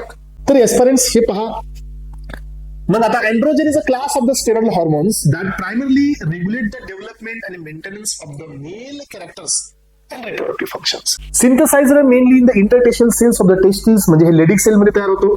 स्मॉल अमाऊंट ओव्हरी मध्ये बी असतो बघा, अलग लक्षात, आणि काही प्रमाणात ऍड्रनल कॉर्टेक्स मध्ये बी असतं. तुम्हाला ज्या वेळेला क्वेश्चन येईल ना, testosterone is secreted from which of the following cells, तर डोक्यात ठेवायचं Leydig cells from the male, ovary from the female आणि adrenal gland from the both, दोन्हीकडून. अलग लक्षात, 3 जागेहून सिक्रेट होतो. It is use to enhance the physical ability in the athletics. तर ह्या टेस्टोस्टेरॉनचा वापर केला जातो अनाबॉलिक स्टेरॉइड म्हणून. आणि टेस्टोस्टेरॉन तुम्ही ऐकलं असेल मार्केटमध्ये, ते शिलाजीत वगैरे ब्रँड आहेत बघा. सो जर हे कुणी घेतले ना तर बॉडी बिल्डिंग तयार होते, म्हणजे मसल्स डेव्हलप होतात. तर लक्षात ठेवा, हे ऍथलेटिक्स पण वापरतात त्यांचा परफॉर्मन्स वाढवण्यासाठी. तर हे आताच्याच रिसेंटली DI 2023 मध्ये झालेला आहे. मग आता आपल्याकडे बघा नॅचरल टेस्टोस्टेरॉन. बघा तुम्हाला मी काय सांगितलं होतं की DI मध्ये हा क्वेश्चन ऑलरेडी आलेला आहे की टेस्टोस्टेरॉन कुठून सिक्रेट होतो. 2023 मध्ये हा क्वेश्चन आलेला आहे की टेस्टोस्टेरॉन टेस्टिस मध्ये लेडिक सेल्स, ओव्हरी आणि ऍड्रनल ग्लँड 3 ठिकाणाहून टेस्टोस्टेरॉन तयार होतो. कळते का? प्रायमरी सेक्स ऑर्गनला डेव्हलप करणं ह्याचं काम आहे. आता डिहायड्रोटेस्टोस्टेरॉन किंवा डायहायड्रोटेस्टोस्टेरॉन हा तयार होतं का? नाही. हा टेस्टोस्टेरॉन पासून आपण बनवतो with the help of enzyme 5 alpha reductase. हे तिकडे मी सांगितलं होतं तुम्हाला त्या चार्ट मध्ये, आठवत असेल बघा, DHT मोस्ट, आणि हा मोर पोटंट असतो than the testosterone, responsible for the external genitalia development. यानंतर हे 2 फॉर्म इंटरमिडिएट असतात एस्परन्स. हे बी हेबी आणि हेबी 3 फॉर्म आहेत. हे तिन्हीच्या तिन्ही इंटरमिडिएट असतात, म्हणजे टेस्टोस्टेरॉनच्या आधीचे फॉर्म असतात हे सगळे. अँड्रोस्टेनिडायॉन, डिहायड्रो इपी अँड्रोस्टेरॉन आणि डिहायड्रो अँड्रोस्टेनिडायॉन. सो हे 3 फॉर्म इंटरमिडिएट आहेत. हे वीक अँड्रोजन्स म्हणण्याचा वापर करतो आपण. Adrenal cortex, gonads, adrenal cortex इथून तायार होतात. हे वीक अँड्रोजन्स आहेत, प्रिकर्सर फॉर द इस्ट्रोजन आणि testosterone. Weak androgen precursor for the testosterone, estrogens. आणि हा पण वीक असतो, मायनर अँड्रोजन म्हणण्याचा वापर करतो आपण. तर हे झालं तुमचं क्लासिफिकेशन. आता आहे सिंथेटिक क्लासिफिकेशन. हे झालं नॅचरल. नॅचरल म्हणजे काय, जे आपल्या बॉडीत आहे. आता आपण बाहेरून घेतलेले टेस्टोस्टेरॉन घेता येतात का? घेता येतात. ज्या वेळेला मेल बॉडीमध्ये इम्पॉर्टन्स येतोय, म्हणजे काय, मेल बॉडीमध्ये सेक्शुअल कॅरेक्टर्स लॉस्ट होत आहेत, सेक्शुअल प्लेजर डेव्हलप होत नाहीये, सेक्शुअल ऑर्गन्स डेव्हलप होत नाही, तर त्या केसमध्ये आपण हे अँड्रोजन्स वापरतो. यामध्ये अॅनाबॉलिक स्टेरॉइड्स, हे बघा, हे सगळे अॅनाबॉलिक स्टेरॉइड्स आहेत, म्हणजे हे आपल्या बॉडीतल्या मसल डेव्हलपमेंटसाठी, परफॉर्मन्स वाढवण्यासाठी, सेक्शुअल परफॉर्मन्स वाढवण्यासाठी आपण यांना घेत असतो. मिथाइल टेस्टोस्टेरॉन, फ्लुऑक्सिमेस्टेरॉन, नायड्रोलॉल, ऑक्झॅन्ड्रोलॉल, स्टॅनोझोलॉल आणि या ठिकाणी मिथ्या किंवा मिथ अँड्रोस्टेनोलॉल, एवढे सगळे अॅनाबॉलिक स्टेरॉइड्स आहेत, जे डीआय मध्ये एक्झाम मध्ये आलेला आहे. आणि इम्पेडेड अँड्रोजन्स, की आपण याला अँड्रोजन म्हणून नाही घेत ऍक्च्युली, अलग लक्षात. हे अँड्रोजन आहेत, but we are using this drug not as a androgen. यांना अँड्रोजन पेक्षा दुसरी मेकॅनिझम चांगली आहे, स्ट्रॉंग आहे आपल्या बॉडीमध्ये, म्हणजे याचा दुसरा पर्पज आहे युज करण्याचा, पण हे ऍक्च्युअली अँड्रोजन, म्हणून याला नाव द्यायचं इम्पेडेड. इम्पेडेडचा अर्थ असा असतो, इम्पेडेड मीन्स व्हॉट, की या ड्रगला दुसरी थेरॅपेटिक ऍक्शन चांगली आहे, अदर मेकॅनिझम साठी वापरणारे अँड्रोजन्स म्हणजे इम्पेडेड अँड्रोजन्स. मग आता याचं फार्माकोकायनेटिक बघा काय सांगतं. फार्माकोकायनेटिक सांगतं की हेवी अँड्रोजन आहे, टेस्टोस्टेरॉनचं सगळ्यात जास्त फर्स्ट पास मेटाबॉलिझम होतं, आणि टेस्टोस्टेरॉन म्हणून आपण ओरली देत नाही. टेस्टोस्टेरॉनचं ओरल इनॅक्टिव्हेशन होत आहे. तर ऍस्परंट्स नवीन डेरिव्हेटिव्ह आहेत ना टेस्टोस्टेरॉनचे, 17 अल्कायलेटेड डेरिव्हेटिव्ह लाईक मिथाइल टेस्टोस्टेरॉन, फ्लुऑक्सिमेस्ट्रेन, यांचं होत नाही, कारण हे फर्स्ट पासला रेजिस्टंट असतात.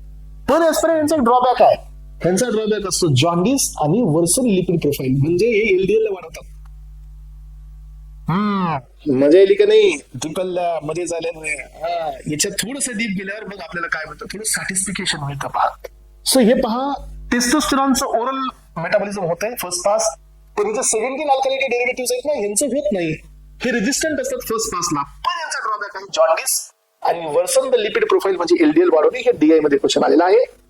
टेस्टोस्टेरॉन अनडेकोनेट आणि मेस्टेरोलॉन हे दोन आपण ऑइली सोल्युशन मध्ये देतो, डीपॉट मध्ये. ऑइली सोल्युशन मध्ये देता येतात डीपॉट मध्ये. Testosterone 98% sex hormones binding globulin सोबत बाइंड होतो आणि अल्बुमिन सोबत बी होतो. याचा हार्फ लाईफ कमी असतो, फक्त 10 to 20 मिनिट्स. हे कायनेटिक्स आपण दिले टेस्टोस्टेरॉनचे. आता फार्माकोलॉजिकल ऍक्शन एकदम सोपे आहेत. हे बघा, पहिली फार्माकोलॉजिकल आहे मेल कॅरेक्टर्सला डेव्हलप करणे, कारण टेस्टोस्टेरॉन त्यासाठी तर वापरला जातो. टेस्टोस्टेरॉनचं काम काय सांगा, टेस्टोस्टेरॉनचं काम आहे की मेल कॅरेक्टर्सला डेव्हलप करणे. मग development of the male genitalia, penis, scrotum, seminal vesicle, prostate यांना डेव्हलप करणे.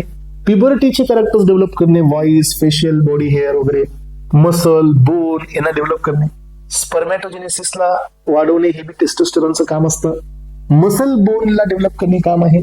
ब्लड सेल्सला, युथ्रोपोएसिस, आरबीसी ला डेव्हलप करणे, फॅटचं डिस्ट्रीब्युशन करणे आणि इन्सुलिनची सेन्सिटिव्हिटी वाढवणे, म्हणजे ब्लड शुगर लेवल कमी करणे, बोन मजबूत करणे, मसल डेव्हलप करणे, प्युबर्टीचे कॅरेक्टर डेव्हलप करणे, सेकंडरी कॅरेक्टर सर्व डेव्हलप करणे, हे असतं टेस्टोस्टेरॉनचं रोल मेल बॉडीवरती. फिमेल बॉडीवरती पण याचा लोड म्हणजे आहे, पण ह्याचा प्रॉब्लेम होतो फिमेल बॉडीमध्ये. लक्षात, फिमेल बॉडीमध्ये जर टेस्टोस्टेरॉन जास्त असतील तर फिमेल बॉडीवरती हेअर ग्रोथ होते, and that is called as a hirsutism. अलग लक्षात. तर फिमेल मध्ये ह्याचा प्रॉब्लेम असतो. अँड्रोजनचा सगळ्यात मोठा ड्रॉबॅक काय आहे, हिरसुटिझम, म्हणजे अनवॉन्टेड हेअर ग्रोथ असते फिमेल मध्ये. मग आता हे बघा ऍस्परंट्स, आपण इथं जर समजा मेल बॉडीमध्ये गोनॅड हॉर्मोन जर प्रॉपर तयार झालेले नाहीये, येस याला विरलायझेशन बी म्हणूया, येस असंही म्हणता येतं आपल्याला. हे पहा, सो हायपोगोनॅडिझम म्हणजे काय, की मेल बॉडीमध्ये गोनॅड्स म्हणजे गोनॅडिक हॉर्मोन्स तयार झाले नाही, प्रॉपर डेव्हलप झाले नाही, तर आपण टेस्टोस्टेरॉन देऊ शकतो.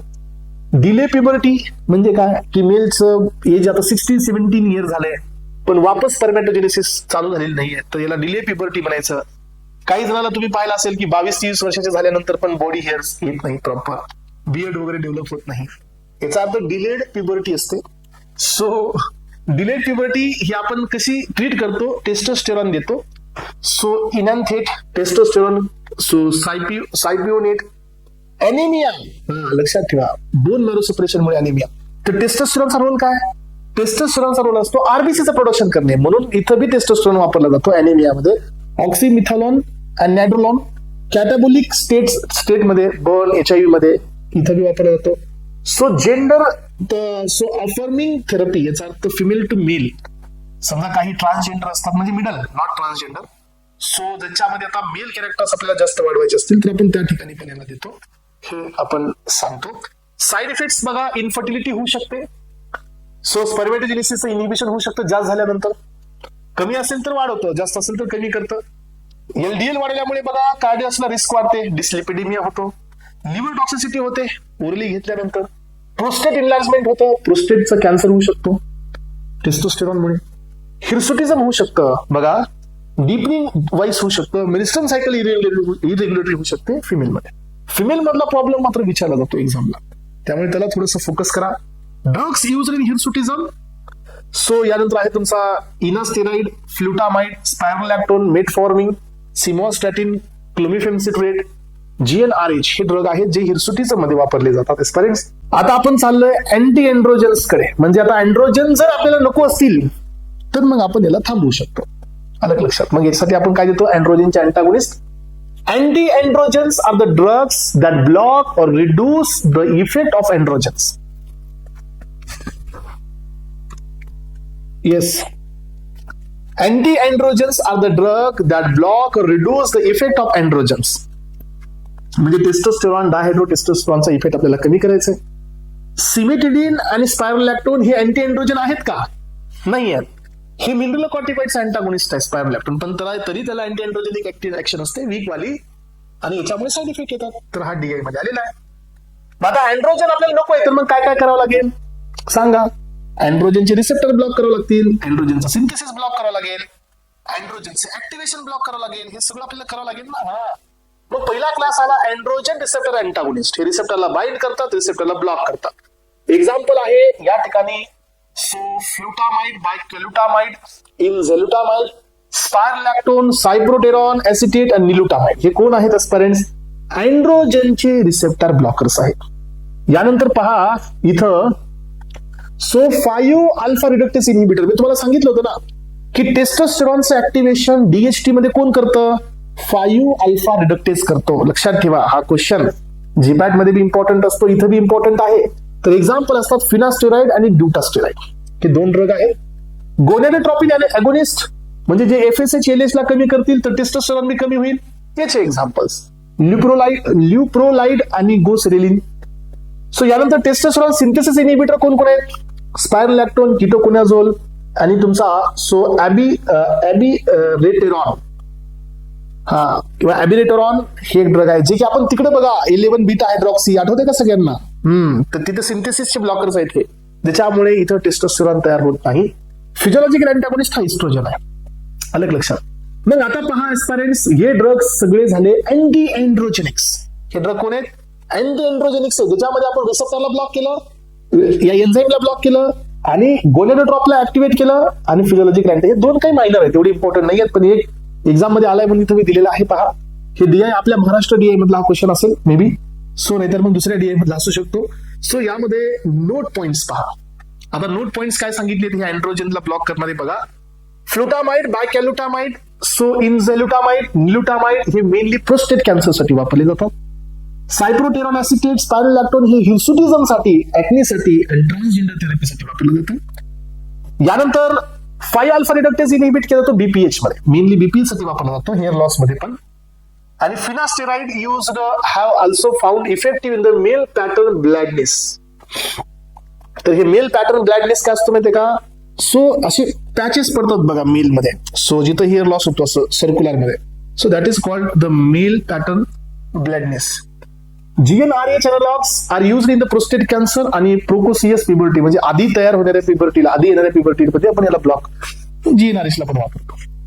साईड इफेक्ट आहे त्याचे, जर समजा तुम्ही याला जास्त वापरलं अँटी एंड्रोजनला तर सेक्शुअल डिझायर कमी होतं, अलग लक्षात, लिबिडो लॉस होतो, इरेक्टाईल डिस्फंक्शन होतं, फिमेल मध्ये गायनॅक्टोमेस्टिया बी होतो, मेन्स्ट्रुअल इरेग्युलरिटी येते वुमन मध्ये.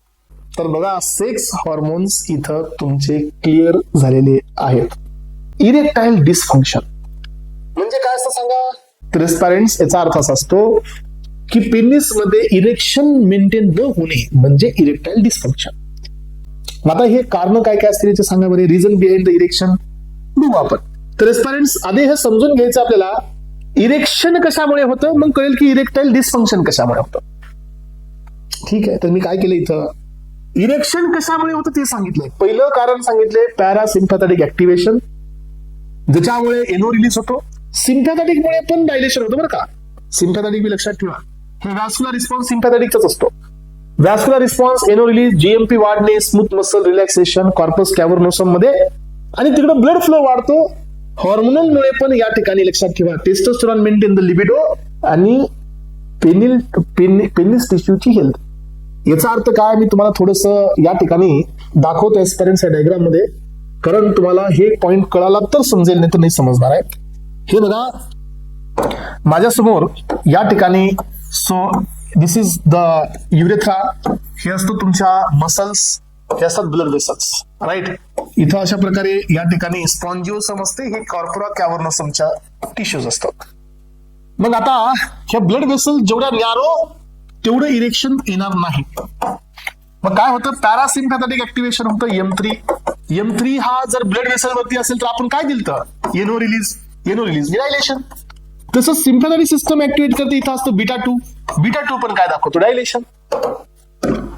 नायट्रेट्स काय दाखवतात, नायट्रेट्स हे बी काय दाखवतात एनो रिलीज काय म्हणतात डायलेशन. त्याच्यामुळे काय होतं की ब्लड वेसल ही अशी मोठी होते, मग इकडं ब्लड फ्लो वाढतो आणि ब्लड फ्लो वाढल्यामुळे इरेक्शन येतं पेनिस मध्ये. कळालं का. एनो release, sympathetic, parasympathetic system erection साठी रिस्पॉन्सिबल आहे. नायट्रेट पण याला रिस्पॉन्सिबल आहे. येस, इकडे ब्लड फ्लो वाढतो आणि विल गेट द इरेक्शन. मग आता पहा पेरेंट्स झालं काय बघा. पॅरासिम्पॅथॅटिक मुळे इरेक्शन आहे, व्हॅस्क्युलर एनो रिलीज स्मूथ मसल डायलेशन मुळे पण इरेक्शन आहे, टेस्टोस्टेरॉन मुळे पण इरेक्शन आहे, सिम्पॅथॅटिक मुळे पण इरेक्शन आहे, इथं दिलं नाही पण आहे. मग आता इरेक्टाईल डिस्फंक्शन कशामुळे झालं सांगा.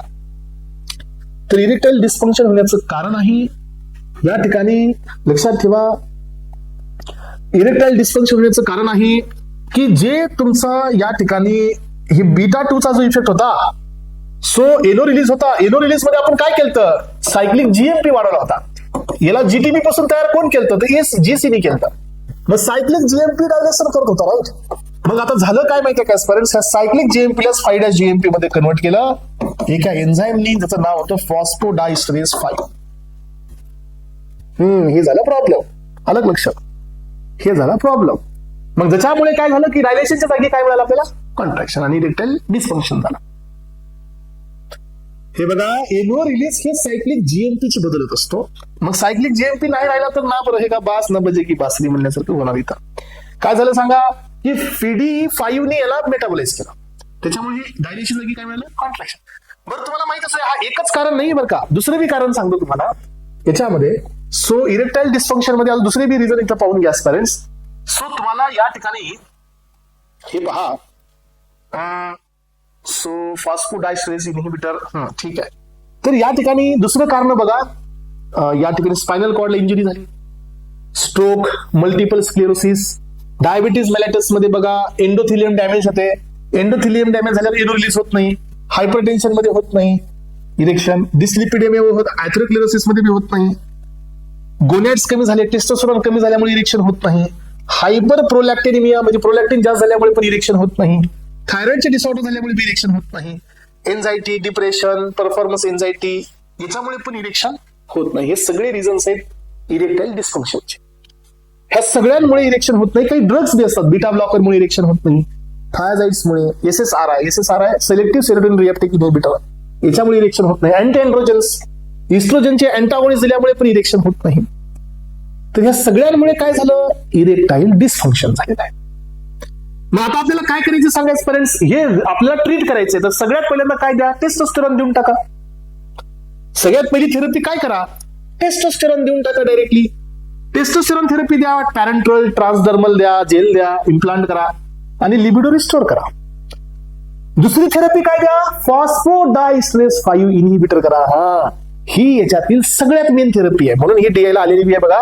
13, 17, 20 आणि 24 किती क्वेश्चन्स आहेत DI वरती. आहे की नाही महत्वाचं.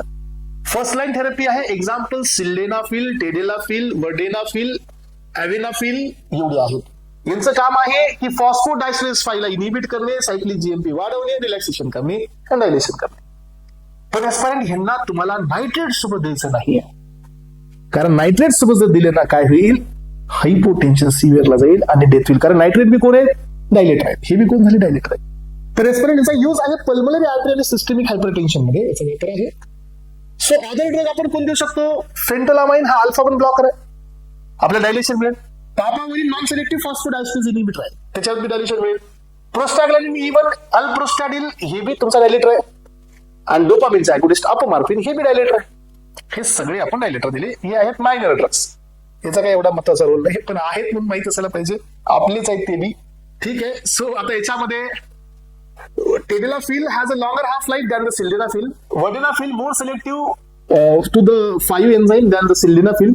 व्हिज्युअल डिस्टर्बन्स कुणासोबत असतो, सिल्डेनाफिल आणि वर्डेनाफिल. यांचे व्हिज्युअल डिस्टर्बन्सचा प्रॉब्लेम आहे याला. म्हणून या ठिकाणी आपण काय पाहिलं, ऍस्पायरेंट्स इरेक्टाईल डिस्फंक्शन्स इथं क्लिअर झालेली आहेत. आणि आता आपण चाललोय शेवटच्या टॉपिक कडे, युटराईन स्टिम्युलंट आणि युटराईन रिलॅक्संट. हे युटरसला कॉन्ट्रॅक्ट करणारे ड्रग्स आहेत. ह्याच्यामुळे आपण काय करतो, अबॉर्शन. याच्यामुळे आपण काय करतो, मिसकॅरेज. याच्यामुळे आपण काय करतो, प्रीमॅच्युअर लेबर बर्थ. याच्यामुळे काय करतो, पार्च्युरेशन ह्या ड्रगमुळे. कारण हे असतात युटरसला कॉन्ट्रॅक्ट करणारे ड्रग्स असतात. अलग लक्षात, हे युटरसला कॉन्ट्रॅक्ट करणारे ड्रग्स असतात आणि म्हणून आपण याला काय करतो, देत असतो युटराईन स्टिम्युलंट. हे ऑक्सिटोसिसचे ड्रग्स आहेत. The drugs use to get the contraction of uterus, commonly used in the obstetrics to induce or augment the labor birth, postpartum bleeding, control postpartum bleeding, abortion आणि मिसकॅरेज साठी याचा वापर केला जातो. ह्याची मेकॅनिझम काय माहिती आहे का, सिंपल मेकॅनिझम आहे. ऑक्सिटोसिन द्या, तो त्याच्या रिसेप्टरला बाइंड करेल, कॅल्शियमची लेवल वाढेल आणि येतो कॉन्ट्रॅक्शन. ऑक्सिटोसिन मेन आहे. कुठे रिलीज झालता हा, पिट्युटरी ग्लँड मध्ये. कोणत्या सांगा, पिट्युटरी पोस्टेरियर साइडला, पोस्टेरियर साइडला, अँटेरियरला नाही. नाही दुसरी गोष्ट काय करा सांगा तुम्ही, इनडायरेक्ट स्टिम्युलेट करा प्रोस्टाग्लॅंडिनला, मिझोप्रिस्टोन, डायनोप्रिस्टोन, स्टिम्युलेट द मायमेट्रियल कॉन्ट्रॅक्शन आणि सर्व्हिकल रायपनिंग. हे बी कॉन्ट्रॅक्टर आहेत. हे प्रोस्टाग्लॅंडिनचे, तुम्हाला माहिती आहे ना प्रोस्टाग्लॅंडिन, हे अनालॉग कॉन्ट्रॅक्टर आहेत. PGI2 रिलॅक्संट असतात, हे कॉन्ट्रॅक्टर असतात. डायनोप्रिस्टोन, मिझोप्रिस्टॉल हे प्रेग्नन्सी अबॉर्ट करण्यासाठी वापरले जातात ना, म्हणून हे कॉन्ट्रॅक्टर आहेत, हे प्रेग्नन्सीला अबॉर्ट करतात. सो यानंतर पहा, अर्गॉट बी आहेत, मिथाइल आर्गोमेट्रिन. आर्गोमेट्रिन याचा वापर बी होतो. हे रिसेप्टर ऍक्टिव्हेट करतात, सेरोनिन रिसेप्टर ऍक्टिव्हेट करतात आणि हे कॉन्ट्रॅक्शन दाखवतात. म्हणजे हे आपल्याकडे 3 प्रकारच्या मेकॅनिझमने आपण युटराईनला कॉन्ट्रॅक्ट करतो ऍस्पायरेंट्स. मग आता याच्यामध्ये पहिला आहे ऑक्सिटोसिन आणि डिस अमायनो ऑक्सिटोसिन. हे 2 अॅनालॉग आहेत. तर हे ऑक्टापेप्टाइड असतो ऑक्सिटोसिन, मायमेट्रियल ऍक्टिव्हिटीवरती काम करतो, इन्क्रीज करतो contraction of the upper segment of the uterus आणि लोअर सेगमेंट रिलॅक्स करतो. म्हणजे बघा, हा जो डोम शेप्ड असतो ना युटरसचा, तर हा डोम शेप्ड कॉन्ट्रॅक्ट होतो आणि लोअर सेगमेंट रिलॅक्स होतो. हेच काम आहे आणि हे महत्वाचं आहे. ह्याला इनॅक्टिव्हेट करण्यासाठी ऑक्सिटोसिनेज नावाचा एन्झाइम असतो, याला इनॅक्टिव्ह करतो. याचा वापर बघा अबॉर्शन साठी, इंडक्शन ऑफ द लेबर, याच्यासाठी कॉजेस द पोस्टपार्टम हिमोरेज, आणि याच्यामुळे ना कंटिन्युअस ब्लिडिंग होते. याचा प्रॉब्लेम आहे ऑक्सिटोसिनचा. अर्गॉट डेरिव्हेटिव्ह इथं आहेत, आपण घेतलेले आहेत ऍस्पिरेंट्स. अर्गोमेट्रिन, मिथाइल अर्गोमेट्रिन हे कॉन्ट्रॅक्ट करतात ह्युमन युटरस. क्लॅव्हिसेप्स पर्पिरिया पासून याला घेतलेलं आहे, ऑक्सिटोसिस एजंट आहेत. मिथाइल अर्गोमेट्रिन मोर पोटंट आहे दॅन द ऑक्सिटोसिन आणि हे प्रेफर बी केलं जातं. अर्गोमेट्रिन ओरली दिला जातो, मस्क्युलर दिला जातो, इंट्राव्हेनस बी दिला जातो. अर्गोमेट्रिन याच्यामुळे वॉमिटिंग होऊ शकते ऍस्पिरेंट्स, हे ड्यू अगोनिस्ट असतात म्हणून. साईड इफेक्ट बघा, अर्गोमेट्रिनचा वेझो कन्स्ट्रिक्शन करून ब्लड प्रेशर वाढतो, ब्लड विजन बी होतं. एक्सेसिव्ह वेझो कन्स्ट्रिक्शन होऊन इथे इश्चेमिया बी होऊ शकतो. अलग लक्षात. आणि आता तुमचा शेवटचा क्लास याच्यामधला, सो तो आहे ऍस्पिरेंट प्रोस्टाग्लॅंडिन. प्रोस्टाग्लॅंडिन हा कोण आहे, कॉन्ट्रॅक्टर आहे. तरी बरी एक्झाम्पल दिलेत मी तुम्हाला, तरी इथं अॅनालॉग्स दिलेत बघा. Prostaglandin, dinoprost, PGE2 analog, dinoprost, PG alpha 2 analog, so carboprost 15 methyl PgF2 analog 2F2 alpha analog, gemeprost और मिझोप्रिस्टोल PgE1 एनालॉग, हे सगळे कॉन्ट्रॅक्टर आहेत आणि सगळे प्रेग्नन्सीच्या अबॉर्शन मध्ये वापरले जातात, कारण हे सगळे कॉन्ट्रॅक्टर आहेत. आणि याचे साईड इफेक्ट बघा, डिस्मेनोरिया, मेनॉर्जिया आणि मेफेनेमिक ऍसिड याच्यासाठी आपण वापरतो. हे 2 प्रॉब्लेम आहेत मेफेनेमिक ऍसिडच्या ट्रीटमेंटसाठी. तर एस्पायरंट्स इथपर्यंत झालं युट्राइन कॉन्ट्रॅक्टर. आता शेवटचा क्लास युट्राइन रिलॅक्संट. आता युट्रसला आपल्याला काय करायचंय, कॉन्ट्रॅक्शन पासून थांबवायचे, प्रीमॅच्युअर लेबर बर्थ नाही करायचे, आपल्याला डिले करायचंय, कॉन्ट्रॅक्शन नाही होऊ द्यायचंय. हे प्रेग्नन्सीला मेंटेन करणारे ड्रग्स असतात. ठीक आहे, म्हणून याला काय नाव द्यायचं, tocolytic agents. Yes, this drugs are also known as a tocolytic agents. हा, this drugs suppress the uterine muscle contraction, जे स्मूथ मसल्स आहेत, mainly use to delay the preterm labour birth. हा, म्हणजे लेबर बर्थ म्हणजे जे 7-8 month मध्ये जे पार्च्युलेशन होणार आहे त्याला डिले करण्यासाठी हे ड्रग्स वापरले जातात, प्रीमॅच्युअर बर्थ होऊ नये म्हणून. याला टोकोलायटिक एजंट्स बी म्हणायचं पॅरेंट्स. मग आता तुम्हाला माहित असू द्या की आपल्याकडे बीटा-2 अगोनिस्ट आहेत याच्यावर काम करणारे, कारण बीटा-2 कोण असतात, स्मूथ मसल रिलॅक्संट. मग याचे 4 एक्झाम्पल आहेत. इथे किती दिलेत मला बघू द्या, इथे 2च आहेत का, 4 घ्यायचे. साल्ब्युटामॉल, टर्ब्युटॅलिन, रिटोड्रिन आणि आयसोसुप्रिन असे 4 जण असतात. इथे 2च दिलेत, मी टाकतो, तुम्हाला माहिती असू द्या. मला वाटतं आपण ELS मध्ये दिलेली आहेत. सो हे बघा, हे बीटा-2 रिसेप्टरला स्टिम्युलेट करतात, सायक्लिक एमपी वाढवतात, कॅल्शियम कमी होतं, न्यूट्रन रिलॅक्सेशन होतं. याचा साईड इफेक्ट बी आहे. पण हे डायलेशन करणारे ड्रग्स आहेत, म्हणून आपल्याला हायपोटेन्शन होतं, हायपोकॅलेमिया होतो, हायपरग्लायसेमिया होतो, पल्मोनरी एडेमा बी होऊ शकतो, रिफ्लेक्स टॅकिकार्डिया बी होतो. रिफ्लेक्स टॅकिकार्डिया शिकवलंय मी तिकडं. येस, आता आपण काय केलं, मग कॅल्शियमला ब्लॉक करून टाकू ना, त्याच्यामुळे बी कॉन्ट्रॅक्शन होत आहे. दिला आपण निफिडिपिन, हा कॅल्शियमला ब्लॉक केला, कॅल्शियमची एंट्री नाही झाली, कॉन्ट्रॅक्शन बंद झालं. इथं परत हायपोटेन्शन आणि हेडेक होऊ शकतं. आता आपण काय केलं, कॉक्स इनिबिटर दिला, एंडोमिथॅसिन. तर हिनं काय केलं बघा, कॉक्सला इनिबिट करून PgE2, PgF2 अल्फा ह्याला कमी केला. मग प्रोस्टाग्लॅंडिन कोण होते, कॉन्ट्रॅक्टर. आपण प्रोस्टाग्लॅंडिनला ब्लॉक केला हे ड्रग देऊन, आणि प्रोस्टाग्लॅंडिन ब्लॉक झाल्यामुळे काय मिळालं तुम्हाला, रिलॅक्सेशन. हे दिसतंय का, PgE2, PG अल्फा 2 वरी दिले होते बघा, हे कमी झाले, तर आपल्याला काय मिळेल मग, रिलॅक्सेशन. साईड इफेक्ट आहे प्रीमॅच्युअर क्लोजर ऑफ डक्टस आर्टिओसस, हे लई महत्वाचा साईड इफेक्ट आहे. तर हे दिल्यामुळे काय होतं माहितीये का तुम्हाला, की एक असं जॉईंट असतो हार्ट मध्ये जिथं ऑक्सिजनेटेड आणि डिऑक्सिजनेटेड ब्लड हे मिक्सअप होत असतात बिफोर द बर्थ. तर हे ड्रग दिल्यानंतर एंडोमिथॅसिन ते क्लोज होत नाही, ते तसंच ओपन राहतं, आणि याला नाव द्यायचं येस डक्टस आर्टिओसस. तर आपण हे ड्रग देतो, तर असं होतं, आपल्याला ऑपरेशन करून हे क्लोज करावं लागतं. हायड्रामिनोस म्हणजे ब्लड, जे आपल्याकडे किडनीकडे जो ब्लड फ्लो आहे तो कमी होतो, पल्मोनरी हायपरटेन्शन बी होता. अलग लक्षात. मॅग्नेशियम सल्फेट देतो आपण, हा कॅल्शियम सोबत कॉम्पीट करतो. मॅग्नेशियम सल्फेट दिला की काय होतं, की मध्ये कॅल्शियम जायच्या आधी मॅग्नेशियम जातं. कॅल्शियम कॉन्ट्रॅक्शन साठी मॅग्नेशियम कुठे आहे, म्हणून आपण मॅग्नेशियम दिलं. त्यामुळे पहा, कॉम्पीट झालं कॅल्शियम सोबत, ऍसिटिल कोलिन रिलीज इथं कमी होतो, आणि या ठिकाणी रिलॅक्सेशन होतं, म्हणजे रिलीज होत नाही ऍसिटिल कोलिनचा, रिलॅक्सेशन होतं. साईड इफेक्ट आहे हायपोटेन्शन आणि हाय डोस मध्ये respiratory depression. So loss of deep टेंडन रिफ्लेक्स. टेंडन तुम्हाला माहिती आहे, जे बोनला अटॅच असतात त्याचा रिफ्लेक्स लॉस्ट होतो. त्याचा अँटीडोट आहे कॅल्शियम ग्लुकोनेट. आता यानंतर एस्पर्यंस आपल्याला डायरेक्ट अजून एक काम करता येतं, कोणतं, जिथं ऑक्सिटोसिन जाऊन बाइंड झालं होतं त्याला डायरेक्ट आपण ब्लॉक करून टाकू. म्हणजे काय करू, म्हणजे ऑक्सिटोसिन रिसेप्टरला ब्लॉक मारू. ॲटोसिबन नावाचा ड्रग असतो हा, जो की ऑक्सिटोसिनचा कोण असतो, तो रिसेप्टर ब्लॉकर असतो. हा रिसेप्टरला ब्लॉक करतो, IP3 तयार होत नाही, कॅल्शियम तयार होत नाही, आणि मिळतं आपल्याला रिलॅक्सेशन. आणि हे सगळेच्या सगळे झाले एस्पायरेंट्स. कोण झाले हे झाले युटराइन रिलॅक्सन. चला तर aspirants, so thank you so much, have a nice day.